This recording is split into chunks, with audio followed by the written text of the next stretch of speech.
Jharkhand board class 9 के सभी विद्यार्थियों का वेलकम है आपके the digital knowledge world institute के ऑनलाइन प्लेटफॉर्म पर। दोस्तों, जैसा कि देख रहे हैं कि आज का जो तारीख है ना वो है 7 दिसंबर, ठीक है। और आज आप लोग के विद्यालय में यानी कि क्लास 9, आप अगर क्लास 9 में हो तो आपके विद्यालय में आज जो है सो वीकली टेस्ट होने वाला है, जिसको बोलते हैं आप लोग प्रोजेक्ट ड्रिल, और आपका सब्जेक्ट रहने वाला है साइंस, ठीक है। तो चलिए देर ना करते हुए शुरू करते हैं। थोड़ा सा दोस्तों मैं और क्वेश्चन एंड आंसर को शेयर कर रहा हूँ आप लोग को कुछ अलग तरीके से। आप लोग फुल वीडियो को देखिएगा और समझिएगा क्या क्या क्वेश्चन मैं डील कर रहा हूँ। हाँ, सारे क्वेश्चन इंपॉर्टेंट होने वाले हैं, ये आपको बता दे रहा हूँ पहले ही। और आप सारे क्वेश्चन को लिखते हुए चलोगे तो आपके लिए बेटर रहेगा, ताकि दोस्तों आपको जो है सो ये दिक्कत ना आए, ठीक है। अब भूलो ना, इसलिए सारे क्वेश्चंस को आप लोग कॉपी निकालें और कलम निकालें और नोट्स करते हुए चलें, ताकि आप जो है सो जब देते हो ये आपका टेस्ट तो डायरेक्टली आप आंसर कर पाओ, ठीक है। और मैं इस बार 100% श्योरिटी के साथ वीडियो डाल रहा हूँ, ठीक है, इसलिए ध्यान दीजिएगा। चलिए, सभी का अगेन वेलकम है। एंड जो नए बच्चे हैं चैनल को सब्सक्राइब कर दीजिएगा, वीडियो को लाइक कर देगा और कमेंट करिएगा अपना प्यारा सा। और जो ऑलरेडी सब्सक्राइब हैं उन सभी को थैंक्स। एंड चलिए, सभी का अगेन वेलकम है, सभी को जोहार। तो क्या हाल चाल है मेरे शेरों, उम्मीद करते हैं अच्छे होंगे और पढ़ाई कर रहे होंगे। सभी को सबसे पहले जोहार, सभी को नमस्कार, सभी को सुप्रभात और सभी का वेलकम है आपके the digital knowledge world institute के ऑनलाइन प्लेटफॉर्म पर। दोस्तों, आपको बता दें कि आज का जो आपका एग्जाम है ना, यानी कि टेस्ट जो है आपका वीकली टेस्ट, जो भी मैं क्वेश्चन पढ़ाने वाला हूँ आप उसको नोट आउट कर लें, क्योंकि दोस्तों तरीका अलग है लेकिन चीज़ वही है, ठीक है। चलिए देर ना करते शुरू करते हैं। और दोस्तों, जो भी क्वेश्चन मैं बताने वाला हूं आप उसको सुनिएगा तो याद हो जाएगा, और नहीं तो फिर उसको लिख लीजिए। सबसे बेटर आपका जो है सो तरीका रहेगा कि आप लिख लीजिएगा, है ना। आप लोग लिख लेंगे तो आपका ये तरीका काम आएगा और आप जो है सो अच्छा कर पाओगे। चलिए शुरू करते हैं। और क्वेश्चन काफ़ी लेट है तो इसीलिए हमने लेट वीडियो बनाया है। चलिए, सबसे पहला क्वेश्चन आपको मैं बता दूं कि जो मैं लिखने का चीज़ है मैं लिख दूंगा, लेकिन जो चीज़ बोलने का है आप सुनिएगा, ठीक है। सबसे पहला क्वेश्चन क्या है, इसको हम लोग पीडीएफ के थ्रू नहीं कर सकते दोस्तों, इसीलिए मैं बताना चाह रहा हूँ। देखिए, श्वेत वेल किस प्रकार की ध्वनि पैदा करती है, सुनिएगा। श्वेत वेल किस प्रकार की ध्वनि पैदा करती है, तो सुनिएगा। सबसे पहला क्वेश्चन क्या है, ऑब्जेक्टिव है ना, कि वेल किस प्रकार की ध्वनि पैदा करती है। वेल मछली जो होती है ना, वेल मछली, तो वो किस प्रकार की ध्वनि पैदा करती है। ऑप्शन नंबर आपका जो है सो 1 है श्रव ध्वनि, ऑप्शन नंबर बी है अश्रव ध्वनि, ऑप्शन नंबर सी है पराश्रव ध्वनि, और ऑप्शन नंबर डी है संगीतमय ध्वनि। तो पता है आपको, वेल जो मछली होती है ना वो अश्रव ध्वनि पैदा करती है। अश्रव बोले तो एकदम जो बोलते हैं ना इन फ्रैक्सोनिक साउंड, जो सुनने लायक नहीं होता है, ठीक है। इसलिए अश्रव ध्वनि इसका ऑप्शन हो जाएगा बी, कर ले आप लोग। आइए क्वेश्चन नंबर 2 करते हैं। मेरा बात को ध्यान दीजिएगा, जो मैं बता रहा हूँ सुनिएगा अच्छा से, ठीक है। सेकंड क्वेश्चन क्या समझिएगा, ऊर्जा का एसआई मात्रक क्या है। ऊर्जा का एसआई मात्रक क्या है, पहला जूल है, दूसरा वाट है, तीसरा किलोवाट घंटा है और चौथा न्यूटन है। तो ऊर्जा का एसआई मात्रक आपको पता है क्या होता है। ऊर्जा का जो एसआई मात्रक होता है ना वो होता है जूल होता है, और कार का भी एसआई मात्रक जूल होता है, ठीक है। आप लोग ध्यान दीजिएगा, ऊर्जा का एसआई मात्रक क्या होता है, तो जूल होता है, ठीक है। चलिए यहाँ तक हम लोग का हो गया। चलिए क्वेश्चन नंबर हम लोग देखते हैं 3 क्या है, सुनिएगा, देखना नहीं है सुनना है, ठीक है। थर्ड क्वेश्चन क्या है कि ध्वनि किस माध्यम से गमन करती है। ओके सॉरी, ध्वनि किस माध्यम से गमन नहीं करती है। ध्वनि किस माध्यम से गमन नहीं करती है। ऑप्शन नंबर ए है पानी, ऑप्शन नंबर बी है निर्वात, ऑप्शन नंबर सी है स्टील, ऑप्शन नंबर डी है वायु। तो आपको बता दें कि ध्वनि जो है ना पानी में भी, स्टील में भी, मतलब सॉलिड लिक्विड गैस, मतलब ठोस द्रव गैस, ये तीनों में चलेगी। कहने का मतलब पानी में गमन कर जाएगी, ठीक है। स्टील मतलब ठोस है, ठोस में भी गमन कर जाएगी, और वायु तो गमन करती ही है। तो इसलिए दोस्तों याद रखिएगा ऑप्शन नंबर बी, यानी कि निर्वात से गमन नहीं करती है। आप लोग इसका ऑप्शन कर लें बी, निर्वात से ध्वनि गमन नहीं करती है। तो 3 क्वेश्चन आप लोग का हो चुका है। आइए हम लोग चौथा क्वेश्चन को देखते हैं क्या है। थोड़ा सा ध्यान से समझिएगा बच्चों, क्योंकि आप लोग का जो है सो क्वेश्चन आने वाला है, यहीं से आने वाला है, ठीक है। इसलिए मैं कह रहा हूं कि मेरे क्वेश्चन जो मैं पढ़ रहा हूं, मेरे क्वेश्चन को गौर से सुनिएगा, सुन के याद हो जाएगा, नहीं तो फिर लिख लीजिएगा, क्योंकि आप लोग लिख सकते हैं, मुझे पता है आप लोग तेज है ना, लिख लीजिएगा। चलिए क्वेश्चन नंबर 4 पढ़ते हैं। बल एवं विस्थापन के गुणनफल को क्या कहते हैं। दोस्तों, बल एवं विस्थापन के गुणनफल को जो है ना क्या कहते हैं दोस्तों, पता है, कार्य कहते हैं, ठीक है।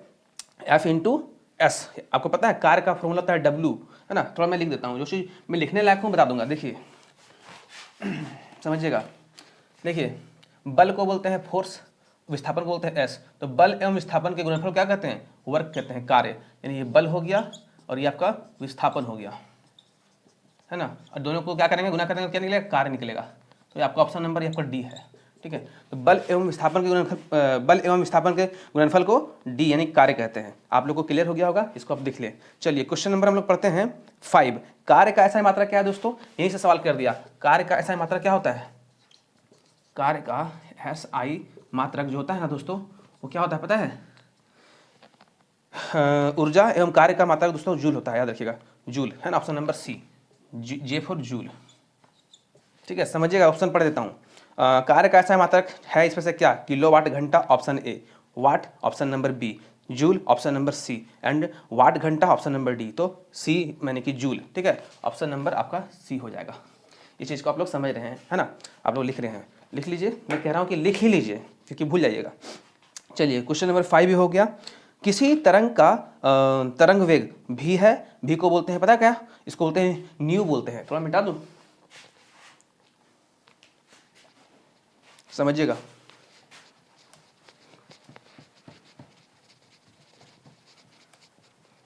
देखिए क्या बोला? किसी तरंग वेग का तरंग वेग, तरंग वेग इसको बोलते हैं म्यू। ठीक है, और तरंग दैर्घ्य, तरंग दैर्घ्य ये है लैम्डा। क्या है? ये तो म्यू था, ये लैम्डा है। ठीक है, एंड क्या दोस्तों? आवृत्ति, आवृत्ति है एन।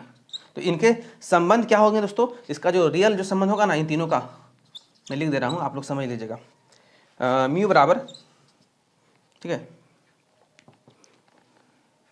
एन मतलब आवृत्ति गुना लैम्डा। ऑप्शन नंबर आपका जो है सो ये ऑप्शन नंबर बी में है। ठीक है, मैं सभी को पढ़ दे रहा हूँ। तो म्यू बराबर आवृत्ति बट्टे लैम्डा, या फिर म्यू बराबर आवृत्ति इंटू लैम्डा, और lambda is equal to nu बराबर आवृत्ति इंटू एन, और डी है सो एन बराबर क्या नाम है इसका? म्यू बराबर म्यू इंटू लैम्डा। तो उतना दिमाग मत लगाइए, सिंपल समझिए कि इसका संबंध है सो इसको बोलते हैं न्यू बराबर आवृत्ति गुना लैम्डा। ठीक, ऑप्शन नंबर डी, डी बोलते हैं, बी राइट हो जाएगा, बी। ठीक है, इसको क्लियर कर ले। चलिए आगे बढ़ते हैं, आगे बढ़ते हैं। क्वेश्चन नंबर 6 था हमारा ये। अब 7 में आते हैं। धनुष की तनित डोरी में कौन सी ऊर्जा संचित होती है? देखिए धनुष, धनुष की जो डोरी होती है ना दोस्तों, आपका ये धनुष है, समझिए, धनुष ऐसा रहता है, धनुष है, ये डोरी जो होता है ना, एक मिनट रुकिएगा, मैं इसको मिटाता हूँ, है ना। आप लोग थोड़ा सा कोऑपरेट करें, तरीका अलग है, बात वही है। ठीक है, चलिए समझिएगा। धनुष की तनित डोरी में कौन सी ऊर्जा संचित होती है? देखिए आपका धनुष ऐसा होता है, आपको पता है ना, धनुष ऐसा होता है। श्री राम जी के हाथों में जो होता है धनुष बाण, आपको पता है ना, यहाँ पे डोरी होता है, ये डोरी। ठीक है, यहाँ से लगाते हैं तीर, ऐसे तीर लगाते हैं। ठीक है, तो ये दोस्तों ये धनुष की डोरी है। ठीक है, ये आपका क्या है? डोरी है। तो इस डोरी में कौन सी ऊर्जा होती है? याद रखिएगा, स्थितिज ऊर्जा। ठीक है, स्थितिज ऊर्जा। ठीक है, मैं पढ़ देता हूँ ऑप्शन। धनुष की तनित डोरी में कौन सी ऊर्जा संचित होती है? ऑप्शन नंबर ए रासायनिक ऊर्जा, ऑप्शन नंबर बी स्थितिज ऊर्जा, ऑप्शन नंबर सी उसमें ऊर्जा, ऑप्शन नंबर डी गतिज ऊर्जा। तो ऑप्शन नंबर बी गतिज ऊर्जा, ऑप्शन नंबर बी आपका है। ठीक है, आपको बी को करेक्ट करके आना है। चलिए नेक्स्ट क्वेश्चन देखते हैं क्या है दोस्तों। क्वेश्चन नंबर ये 7 था, अब आते हैं 8 में। याद रखिएगा, मैं नंबरिंग भी बता रहा हूँ, नंबरिंग पे ध्यान दीजिएगा आप लोग। नेक्स्ट क्वेश्चन बता रहा हूँ कि आवृत्ति का ऐसा मात्रा क्या होता है दोस्तों? आवृत्ति पता है? आवृत्ति का जो होता है ना ऐसा मात्रा बोलते हैं हर्ट्ज, है ना, HZ इसको लिखता है, हर्ट्ज लिखता है हिंदी में ना, तो हर्ट्ज याद रखिएगा। आवृत्ति का ऐसा मात्रा क्या होता है? हर्ट्ज, यानी कि हर्ट्ज। सुनिएगा, मैं ऑप्शन पढ़ दे रहा हूँ। सेकंड ऑप्शन ए है, मीटर ऑप्शन बी है, हर्ट्ज ऑप्शन सी है, और न्यूटन ऑप्शन डी है। तो ऑप्शन नंबर सी याद रखिएगा, आपका सी वाला करेक्ट हो जाएगा। तो याद रखिएगा ये क्वेश्चन हमारा 8 का था। ठीक है, 8 में आवृत्ति का ऐसा मात्रक क्या है? तो हर्ट्ज है, ऑप्शन नंबर सी है। उम्मीद करते हैं आप लोग समझ में आ रहा होगा। और दोस्तों हमारा जो है सो 9वां प्रश्न है। 9वां थोड़ा अलग है, समझिए, मैं बता रहा हूँ, उसको मिटाना चाहता हूँ। ठीक है,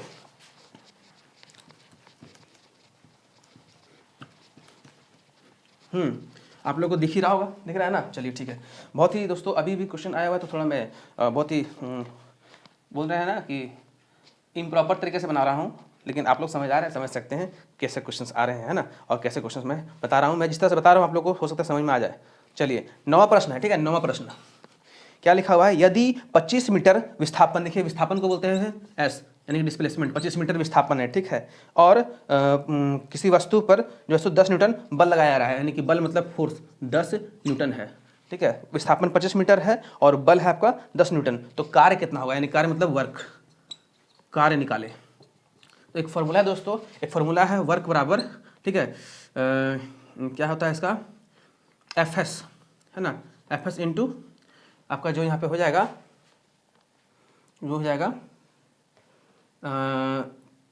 कॉस थीटा, ठीक है। याद रखिएगा आपका बल कितना है 10 न्यूटन, ठीक है, और विस्थापन कितना है 25 न्यूटन, ठीक है, विस्थापन 25 न्यूटन है ना। चलिए एक बार मैं क्वेश्चन देख लेता हूँ, क्या था क्वेश्चन।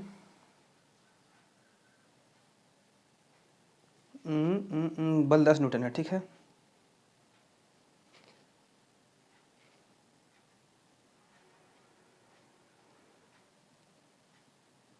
चलिए ये हो गया,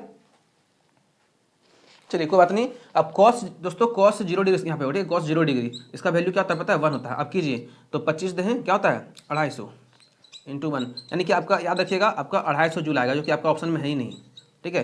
तो 250 जूल इसमें नहीं है, याद रखिएगा इसका 250 जूल होगा, यानी कि ऑप्शन नंबर ए है 25 जूल, ऑप्शन नंबर बी है 50 जूल, ऑप्शन नंबर सी है 2.5 जूल, ऑप्शन नंबर डी है 10 जूल। ये ऑप्शन है ही नहीं, तो मेरे ख्याल से ये आपका ऑप्शन नंबर ए होना चाहिए। ऑप्शन नंबर क्या होना चाहिए, ए, यानी 2 या 25 जूल, यानी कि 0 ये भूल गया है, आपको याद रखिएगा ऑप्शन नंबर ए मेरे अकॉर्डिंग आंसर होना चाहिए। चलिए 9वां प्रश्न भी हो गया। अब हमारा दोस्तों आखिरी प्रश्न है, यानी कि 10वां ऑब्जेक्टिव का, ठीक है। इसको मैं करता हूँ, इसको मैं समझाने में, हाँ चलिए, ये नॉर्मली क्वेश्चन है, आप लोग समझ जाइएगा, इसको थोड़ा सा याद करना है, सॉल्यूशन वाला क्वेश्चन नहीं है। देखिए 1 किलो घंटा बराबर क्या होता है, देखिए 1 किलो घंटा बराबर कितना होता है किलो वाट घंटा दोस्तों, सॉरी, 1 किलो वाट घंटा बराबर होता है क्या पता है, ये 3.6 joule, 3.6 joule, option number A, आप लोग इसको कर लेंगे। ऑप्शन नंबर बी क्या है पता है, 18.6 गुना 1 लाख, फिर ऑप्शन नंबर सी है 13.6 जूल, ऑप्शन नंबर डी है 13.6 जूल गुना 100। तो याद रखिएगा तीनों कोई नहीं होगा, ऑप्शन नंबर ए होगा, ठीक है,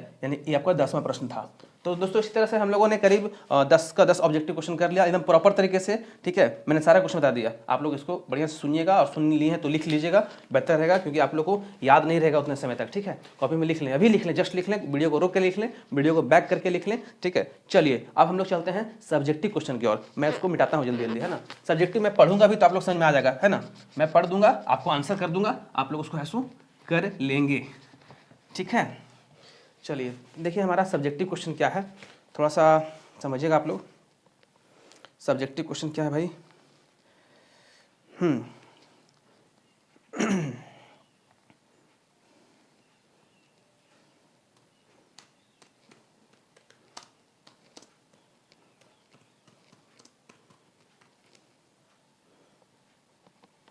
शक्ति किसे कहते हैं, ठीक है।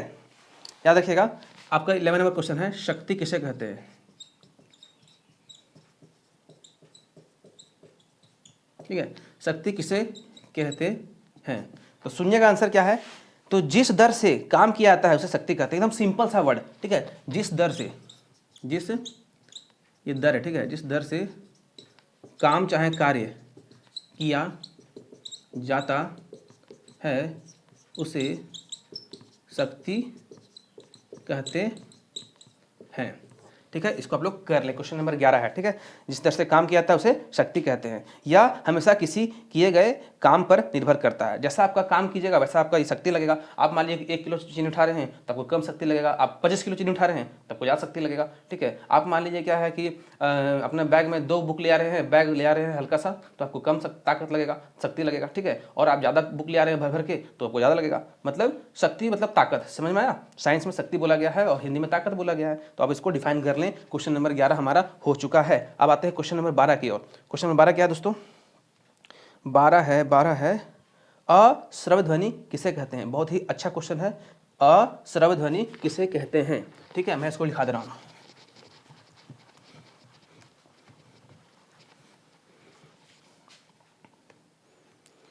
अश्रव्य ध्वनि किसे कहते हैं।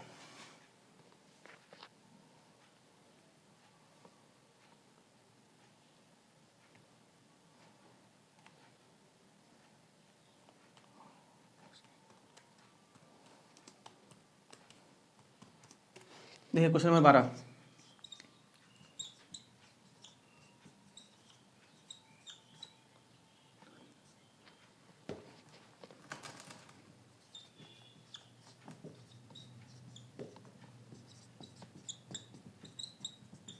तो अस्वरध्वनि किसे कहते हैं दोस्तों, समझिएगा।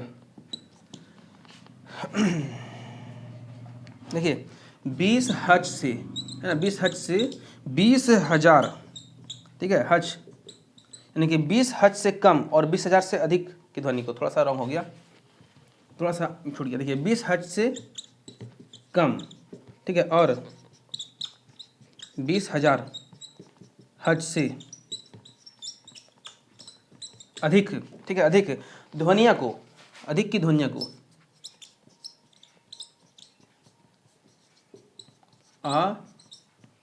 अश्रव्य ध्वनि, ठीक है, कहते हैं। ठीक है दोस्तों, यानी कि ये थोड़ा सा समझ, आप सुधार लीजिएगा, ठीक है। चलिए, तो 20 हर्ट्ज से कम और 20,000 से अधिक की ध्वनि को क्या बोलते हैं, अस्रव्य ध्वनि कहते हैं। आप लोग को दिख रहा होगा, आप लोग देख लें, फिर से सुन लीजिएगा, सुन के याद हो जाएगा। 20 हर्ट्ज यानी कि 20 हर्ट्ज से कम और 20 हर्ट्ज से अधिक, 20 हर्ट्ज से कम की ध्वनि को हम लोग सुन नहीं सकते हैं, और 20 हर्ट्ज से अधिक, 20,000 हर्ट्ज से अधिक ध्वनि को भी सुन नहीं सकते हैं। ये दोनों ध्वनियाँ दोस्तों हम लोग सुन नहीं सकते हैं। जिसको सुन नहीं सकते हैं वो अस्रव्य ध्वनि है। एकदम सिंपल सा भाषा में, जिस ध्वनि को हम सुन नहीं सकते हैं, हमारे कान तक पहुँच नहीं सकते हैं, और या फिर पहुँचते भी है तो हम उसको सुनने में हमको इरिटेशन फील होता है, वो अस्रव्य ध्वनि हो गया। ठीक है, बहुत ज़्यादा मतलब हाई लेवल लैंग्वेज में बोल सकते हैं।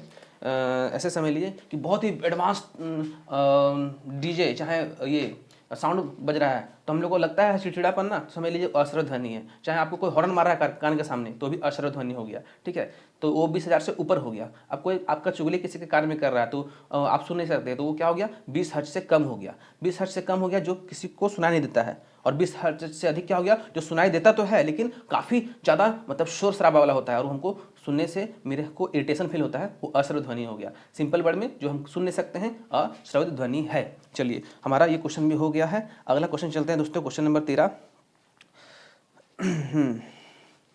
एक मिनट रुकिएगा।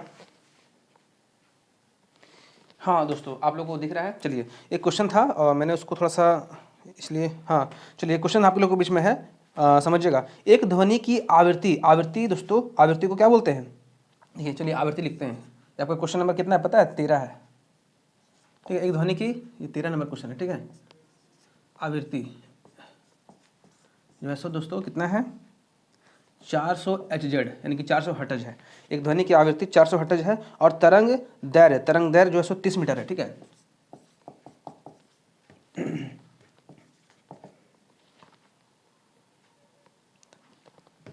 तरंग दैर्घ्य, तरंग दैर्घ्य जो है दोस्तों कितना है पता है, 30 मीटर।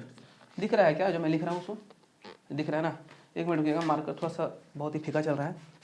ये तरंग दैर्घ्य हो गया, ये आपका आवृत्ति हो गया। ठीक है, तो क्या निकालने बोला है, आपका वेग निकालने बोला है। ठीक है, वेग क्या होगा, वेग सुनिएगा।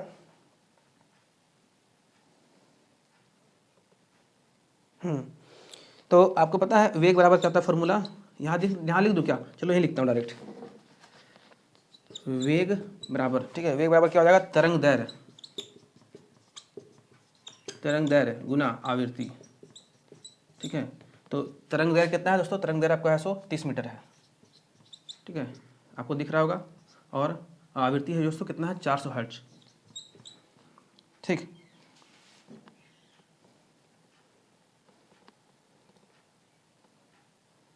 तो क्या हो जाएगा, देखिए 3 चौका 12, यानी कि 12 और 1 2 3 0, तो क्या हो जाएगा, 12,000 मीटर पर सेकंड। ऑप्शन नंबर आपका, ऑप्शन तो इसमें नहीं है, सॉरी, आपका आंसर ये हो जाएगा क्वेश्चन नंबर 13 का, है ना, क्वेश्चन नंबर 13 का।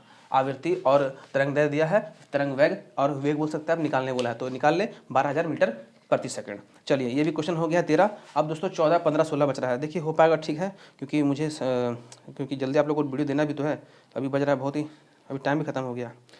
चलिए चलिए चलिए, है ना, शुरू करते हैं। अरे कहाँ चला जाता है यार, इसको मिटा दें। सुनिएगा, अब मैं सिर्फ बोलूँगा, आप सुनिएगा कि बरसात के मौसम में तड़ित के बाद गर्जन की आवाज़ सुनाई देती है क्यों। ठीक है दोस्तों, क्या है दोस्तों कि आपका सवाल बार फिर से सुनिएगा। बरसात के मौसम में तड़ित के गर्जन की आवाज़ क्यों सुनाई देती है, मैं बोल रहा हूँ, सुन लें।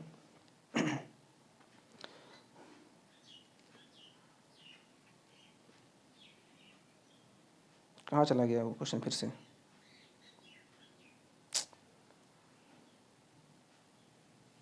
एक मिनट रुकिएगा दोस्तों, एक बार क्वेश्चन आप लोगों को फिर से सुना देते हैं थोड़ा सा क्वेश्चन। हाँ सुनिएगा, बरसात के मौसम में तड़ित के बाद गरजने की आवाज़ क्यों सुनाई देती है? ठीक है, तो इसका आंसर सुनिएगा कि उस समय क्या होता है ना कि प्रकाश का वेग ध्वनि के वेग से बहुत अधिक है। ठीक है, प्रकाश का वेग ध्वनि के वेग से बहुत अधिक होता है, इसलिए जो है दोस्तों बरसात में जो है सो बिजली चमकते हैं और या फिर तड़ित होती है तो हमें गर्जन की आवाज़ सुनाई देती है। ठीक है, प्रकाश का वेग जो है सो काफ़ी क्या होता है, ध्वनि का वेग से काफ़ी तेज होता है। तो पहले हमारे पास प्रकाश आएगा, फिर क्या होगा, आवाज़ सुनाई देगा। ऐसा होता है कि पहले गरजट मतलब गर्जनाहट जो उसको बोलते हैं, गर्जन सुनाई दे दिया, फिर आपको बिजली दिखता नहीं। पहले क्या होता है, बिजली चमकती है और जस्ट कुछ सेकंड बाद उसका जो है सो आवाज़ हमें सुनाई देता है। तो याद रखिएगा कि ये जो है सो यहाँ पे पहले बिजली चमकेगी फिर आवाज़ सुनाई देगी। तो वही पूरा तड़ित के बाद आवाज़ क्यों सुनाई देती है? तो दोस्तों यहाँ पे ध्वनि से ज़्यादा प्रकाश का वेग होता है, प्रकाश का स्पीड काफ़ी तेज होता है। तो पहले प्रकाश दिखेगा फिर उसके बाद ध्वनि सुनाई देगी आपको। ठीक है, तो इसको आप लोग कर लें। चलिए चलते हैं अगला क्वेश्चन की ओर। हमारा अगला क्वेश्चन है कि ऊर्जा संरक्षण का नियम क्या है? ठीक है, ऊर्जा देखिए समझिएगा, क्वेश्चन आपके पास है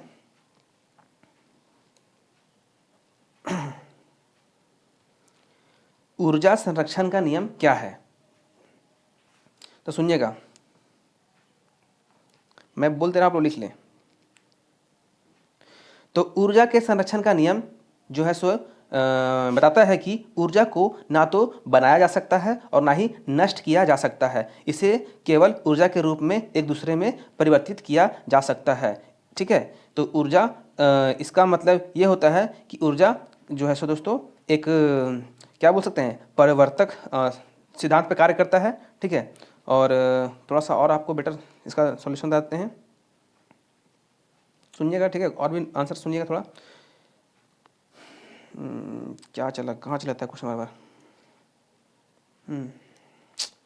क्वेश्चन आपका, हाँ सुनिए तो फिर से सुनिए, तो मैं फिर से बोल रहा हूँ, हाँ आप लोग फिर से सुनिएगा।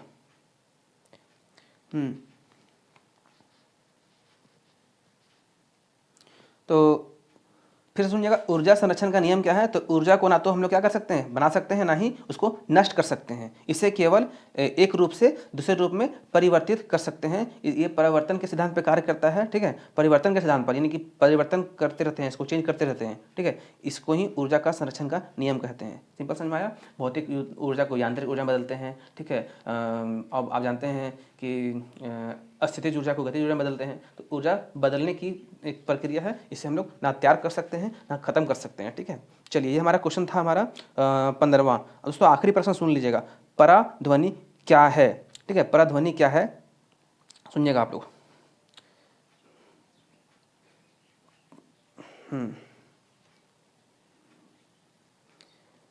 पराध्वनि क्या है? तो आंसर पढ़ दें? चलिए आंसर पढ़ते हैं।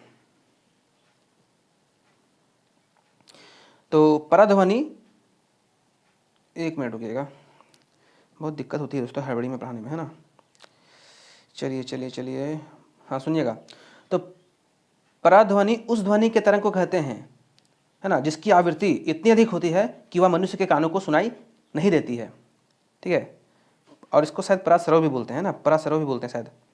चलिए पराध्वनि क्या होती है समझ में आया? तो एक बार फिर से बता दें क्या, एक बार फिर बता दें? चलिए, पराध्वनि को ही हम लोग परासरव ध्वनि कहते हैं, याद रखिएगा। आवृत्ति देखिए 20 हर्ट्ज से अधिक आवृत्ति वाले ध्वनि को पराध्वनि कहते हैं, याद रखिएगा। 20 HZ, हाँ लिख दे रहे हैं। ठीक है, 20 HZ यानी हर्ट्ज से अधिक आवृत्ति वाली ध्वनि को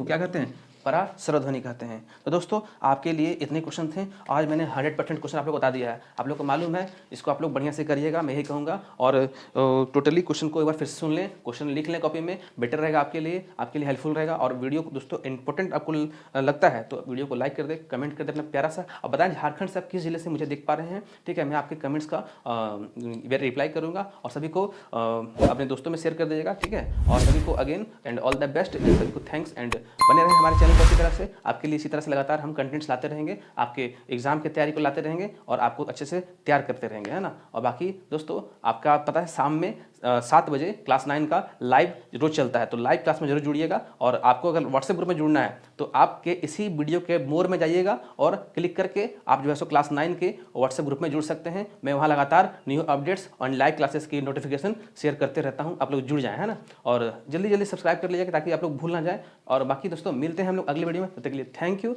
एंड सभी को जोहार, नमस्कार एंड गुड लक, है ना। चलिए।